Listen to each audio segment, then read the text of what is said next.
Ruben Slagter joins us from Eurosport to talk a bit more about this one.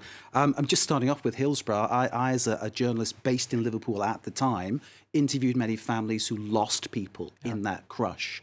So with that particular group of fans, whether they were right, whether they were wrong, to be herded and handled in that way must have made many people feel very anxious. Yeah, traumatic even. And we have also heard already Liverpool fans speaking that it was maybe because of that experience, or not even personal experience, but everybody knows what happened in Hillsborough, that a lot of Liverpool fans kept their calm and that they were just, okay, this is how it is. They were really frustrated, of course, and at the end we've seen the incidents. But I think that it certainly played a part in the minds of those fans, yeah. Indeed. They were, just to sort of, in case people don't know, 95 people were killed during that crush in 1989 at the FA Cup semi-final at the Hillsborough Stadium in Sheffield. Since then, 2 more have died. Many people are still suffering from post-traumatic effects of that day. They went to a football match. Some people didn't come back. They feared some of that was going to happen there. Now, let's get into the why it happened and who's to blame, because obviously people are looking for somebody to blame. The narrative from Liverpool and from the fans and from the club is that it's the organisation here in France that is the problem. But coming from the ministerial meeting today, they're putting the blame on Liverpool. Yeah, I think that we can now safely say that talking about so many fans with fake tickets, that's a lie. I mean, there are no Liverpool supporters right now in jail, so there hasn't been anyone arrested after these incidents.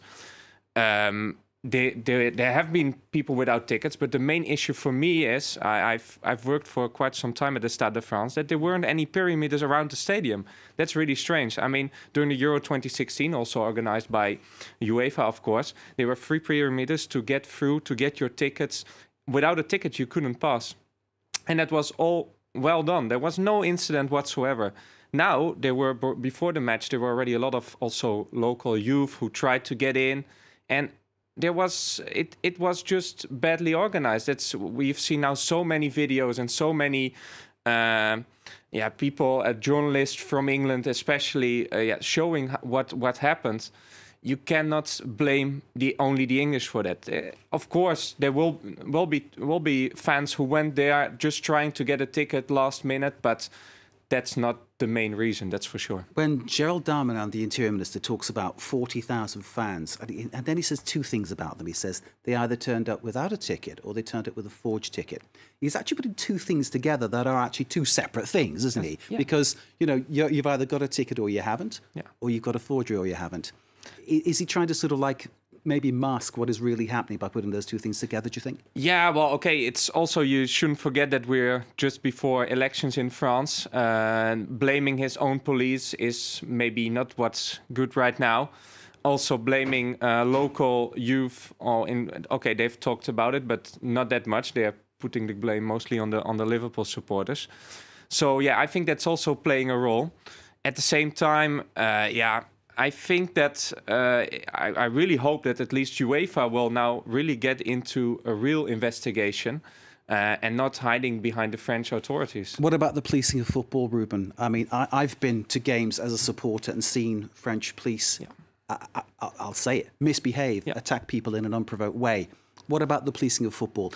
Does a reputation of English football go ahead of it and create this situation, or is the French police geared up towards doing that kind of thing? I think that the French police, the fact that there was an English club helped that there was stress in the French police. But we can now safely say, because there have been so many incidents in French football stadiums, even right now, if you're a away fan in France, you're really treated like a criminal.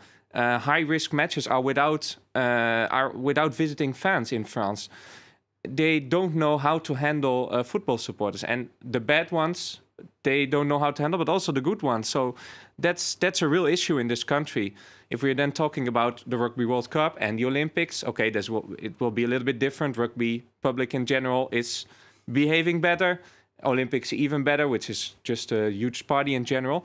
But still, I think that this is more talking about French football in general. There is a real issue with how to treat fans, and now the whole world has seen it, and that's especially for France, but also for the Stade de France and Saint-Denis, just a really bad image. Ruben, thank you very much indeed. Ruben Slagter from Eurosport talking about the controversy at the Stade de France, and questions will still continue to be asked until the correct answers are found. Ruben, thank you very much indeed. Great to see you. Let's hope we talk next about football with a smile on our faces. That's it for this slice of life from Paris. Stay with us, more to come.